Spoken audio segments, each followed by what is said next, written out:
The Triangle Zone was our name for the place. I couldn't think of any better name for it. I mean, the area was a perfect triangle, as if someone had drawn it out, and she and I lived there, on that land. This was back in 1973 or 74. When I say Triangle Zone, don't go picturing a kind of delta. The Triangle Zone we lived in was much narrower, more like a wedge. Imagine, say, a round full-size cheesecake. Cut it into 12 equal pieces with a knife so it's like the face of a clock.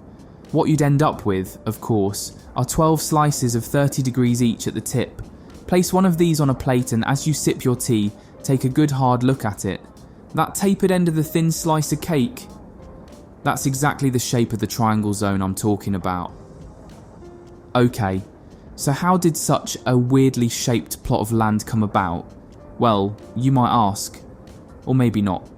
Either way's fine with me since I don't know the answer. I asked some of the neighbours about it, but all I found out was that it had been shaped like a triangle long ago, was a triangle now, and would probably, far into the future, remain a triangle. People there didn't seem to want to talk about this Triangle Zone, or even think about it.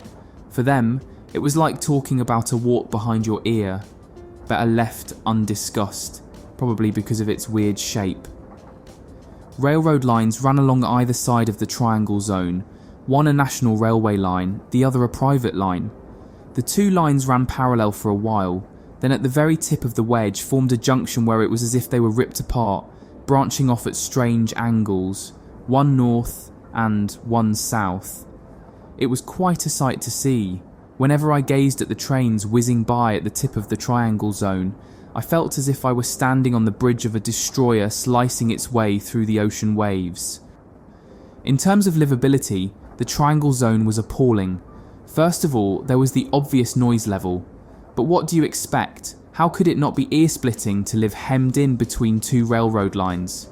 Open the front door and there was a train roaring by. Open a window at the back of the house and yet another train would thunder by, right before your eyes. And when I say right before your eyes, I'm not exaggerating. The trains were so close that I could look the passengers in the eye and nod a greeting. Really something, now that I think about it. You'd assume that it would be quiet after the last train of the night had passed by, right? I thought so too before I moved there. Problem was there was no such thing as a last train.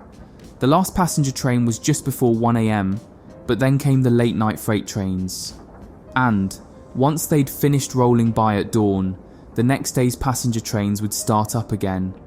It was an endless repeat of this, day after day. Talk about crazy.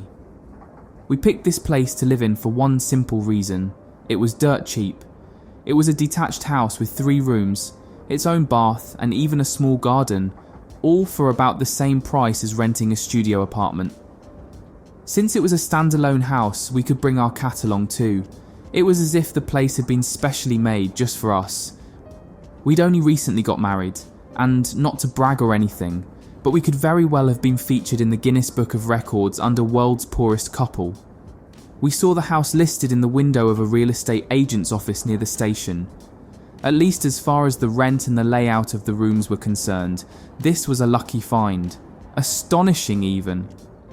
Yeah, cheap it is, for sure, the bald real estate agent said, but I have to warn you, it's really noisy. As long as you can stand that, you could call it a lucky find. Would you mind showing it to us? I asked. Sure, but can't the two of you just go? I get a headache every time I go to that place. He handed me the keys and drew a map. What an easygoing agent. On the map, the Triangle Zone didn't look far from the station, but when we actually walked to it, it took forever. We had to detour around the railroad tracks, cross an overpass, and trudge up and down a somewhat filthy hill before we finally arrived at the rear of the Triangle Zone. There wasn't a store in sight. A totally seedy neighbourhood. My wife and I went into the house at the very tip of the Triangle Zone and stayed for about an hour just hanging out. During this time, trains kept on rumbling past. Whenever an express train roared by, the windows would rattle. We couldn't hear each other while a train was passing. We'd be talking and then would have to stop until it was gone. We'd resume talking when it got quiet, only to be interrupted a moment later by yet another train. Choppy, interrupted communication à la Jean-Luc Godard. Aside from the noise, the house wasn't so bad. The structure itself was old-fashioned and in need of some serious repair, but on the plus side it had a tokonoma recessed alcove and a small outside sitting area attached to the house, and had a nice feel to it.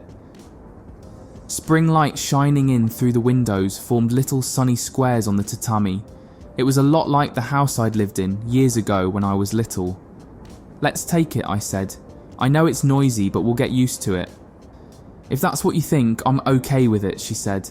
"Sitting here together like this, it feels like we're married, our own family." "Well, we are married." "Well, yeah, true enough," I said. We went back to the real estate agency and told the bald agent that we'd take it. "Isn't it too noisy?" he asked. "Yes, it is, but we'll get used to it," I said. The agent took off his glasses, wiped them with a tissue, took a sip of tea from his teacup, put his glasses back on and looked at me. "Well, 'cause you're young," he said. "Right," I replied, and we filled out the rental agreement. A friend's little minivan was more than enough for our move. Futons, clothes, a lamp, a few books and a cat. That was the extent of our belongings.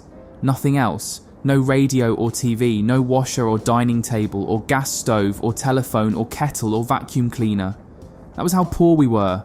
So our move, such as it was, took only half an hour. Life can be simpler if you don't have much money.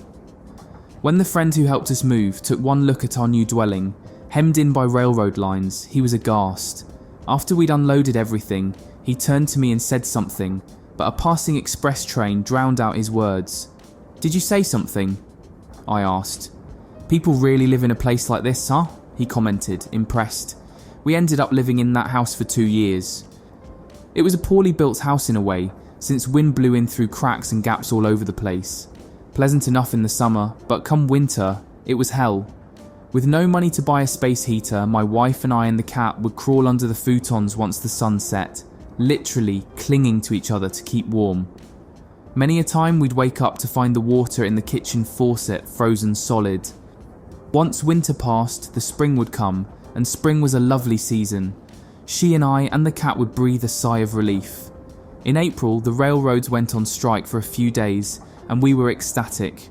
Not a single train came rumbling by all day. We carried the cat down to the railroad tracks and sat there sunning ourselves. It was so quiet it was as if we were sitting at the bottom of a lake. We were young, just married, and the sunshine was free. Even now when I hear the word poor, I remember that thin, triangular sliver of land. And I wonder who could be living there now.